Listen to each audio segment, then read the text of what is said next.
Hey guys, Michelle Glass here. Welcome to our second episode in our Chapter 17 lecture series, and our topic for this video is olfaction, which is really just our fancy way of talking about our sense of smell. Okay, so let's get started.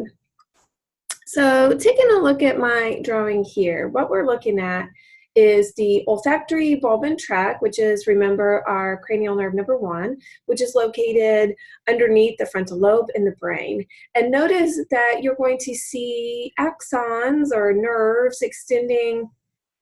It's not nerves really, it's axons extending through the olfactory foramina of the cribriform plate of the ethmoid bone, really just hanging down into the nasal cavity.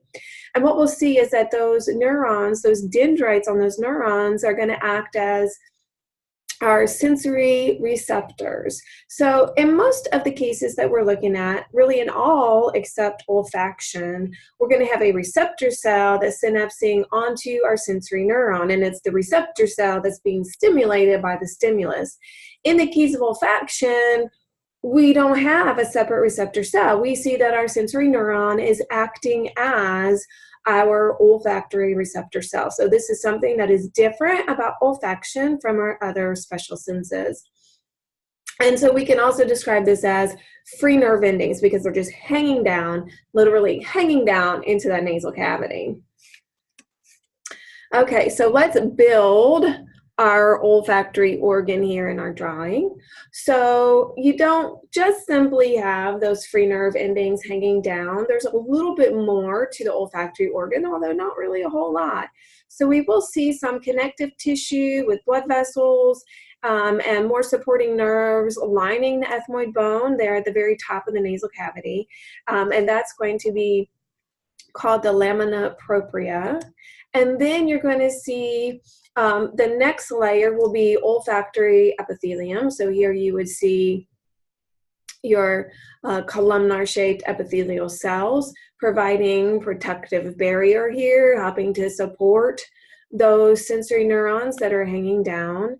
And also we'll see embedded in the olfactory epithelium, olfactory glands that will be producing pigmented mucus, which is also going to be helping to protect the olfactory organ. So this is what we're looking at here as our olfactory organ. So really it's one of the most simplistic types of special senses that we will be studying.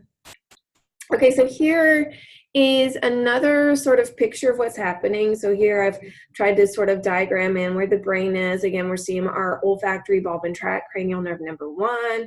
We see that the ethmoid bone there is the top of the nasal cavity, and we have our free nerve endings, our olfactory neurons hanging down into that nasal cavity. I've left off my drawing of the lamina propria and olfactory epithelium just to sort of simplify things. But I have drawn in my nasal cavity, my 3 nasal conchae. So you have superior and middle nasal conchae, which are part of the ethmoid bone, and then you have separate the inferior nasal conch. Remember, you have these on each side, left and right side. So these are bones that you studied as part of your skull anatomy. Now what we will see to begin with olfaction is you're going to inhale odorants. So odorants are the chemicals that are binding to our olfactory receptors, or olfactory receptor cells. And so one of my favorite things is coffee. So that's what I've tried to draw in here. And notice then as you inhale those odorants, that air is bumping around against those nasal conchae. So those ridges are really creating some turbulence. We will see that's important also in the respiratory system because it's going to warm and humidify the air that you inhale. But here in the case of olfaction, it's helping to just create more opportunity for contact between the odorants and those olfactory receptors. And of course, the more you inhale, the more turbulence you're creating, and again, the more likely you are to get those odorants up to those receptors. And so here we see again that they're bumping against the nasal conchae. The AE ending is, of course, the plural form. And then we're going to see that they will bind to chemoreceptors on specialized sensory neurons. So a chemoreceptor is talking about a chemical binding, and then that's going to initiate the stimulation of that sensory neuron. And so let's look at that more closely. So here we see up close and personal to those dendrites of our sensory neurons, and we're looking at the receptors being embedded into the membrane of the cell. So I've drawn my phospholipid membrane, and here I have my odorant actually binding to my olfactory receptor. Now, we talked about these as being specialized free nerve endings that are literally hanging down into the nasal cavity. And again, this is something that's unique and special about olfaction. We don't have a separate receptor cell. We just have this specialized sensory neuron. But because it is hanging down, it's only minimally protected by the lamina propria and the supporting olfactory epithelium. And so we do see that they can accrue damage. And so we do see that they are replaced on a regular basis. And this is one of those other special features of olfaction. This is an example of sensory neurons that are being replaced throughout your life. Now, that replacement does decline as you get older, and so you will see that this is a sensation that diminishes with age. Okay, so let's look back again to our membrane. We have our olfactory receptor embedded there in the membrane. We're seeing that our odorant is binding, and then we will see that this is going to involve one of those G protein and second messenger systems that we talked a little bit about as part of our discussion of autonomic nervous system. So remember, I'm comparing that G protein to like the butler is the person, in that case, opening the door and then sort of sending that signal on to the second messenger. So we do see that when the odorant binds, we get a G protein that's activated, but the G protein is not really causing there to be a change in the cell. Instead, the G protein is going to trigger the second messenger. So in this case, the second messenger is cyclic AMP. So we're taking an ATP molecule. Remember, that stands for adenosine triphosphate. And we're breaking it down to adenosine monophosphate. And instead of it being a linear molecule, it's a circular molecule. So that's why we call it cyclic AMP.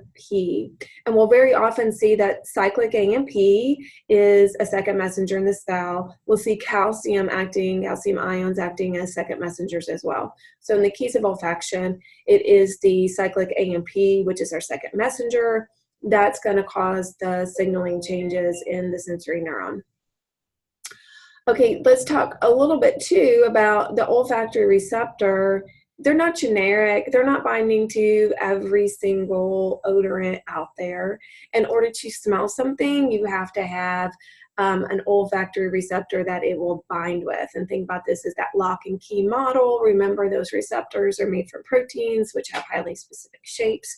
And so it's fitting together like a puzzle piece. So in order to smell the coffee odorant, you would have to have a receptor that matches to that particular odorant. And so that's how we have, the ability to smell different smells. And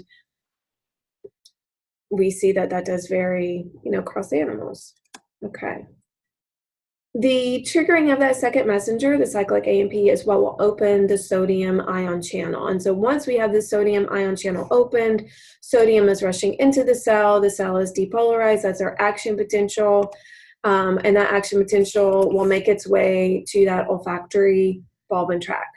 So let's kind of review and go through the pathway together. So we're starting with those odorants being inhaled and bumping up against the nasal conchae. Once we have that odorant inhaled and bump against the nasal conchae, then we see that the odorants are going to bind to odorant receptors on those specialized sensory neurons. So again, a key thing here, we're binding directly to the neuron. We don't have a separate receptor cell. This is going to activate your G protein, which is in turn going to activate the second messenger, which in this case is cyclic AMP. It's the cyclic AMP, it's the second messenger that gets the next event to happen. And the important next event is the opening of sodium ion channels, which is exciting the neuron. So if you have sodium moving in, you are, remember, depolarizing your cell. That is going to take us to our action potential. Once that neuron is excited, that signal then is going to travel to that olfactory bulb and tract, which is our olfactory nerve, cranial nerve number 1. And that signal is going to go directly to the olfactory cortex, the hypothalamus, which is, linked in and controlling our endocrine system. So we have a tie here to endocrine. And our limbic system, which, remember, is your emotion and your motivation and your memory center in your cerebrum. So one of the other things that's special about the olfactory pathway is that this information is going directly to the cerebral cortex. With the rest of our sensations, we'll see that they are going to stop at the thalamus, which, remember, is our relay center, and then the thalamus will send that signal on to the cerebrum. In the case of olfaction, we go directly to the cerebrum, totally bypassing the thalamus, and we're synapsing, remember, or being processed at olfactory cortex, hypothalamus, and the limbic system. So this helps us to understand why sense of smell can be a really strong trigger for emotions or memory. The other thing, again, I've said multiple times, that's special about the sense of olfaction is that we're seeing our neuron acting as our receptor. So we don't have a separate receptor cell that's being stimulated and then passing that signal on to the sensory neuron. Instead, we see that the odorant is directly stimulating our sensory neuron. And so that's unique. The fact that we're bypassing the thalamus is unique. And then this is just unique in the nervous system. This is an example where we see neurons that are being actively replaced throughout life.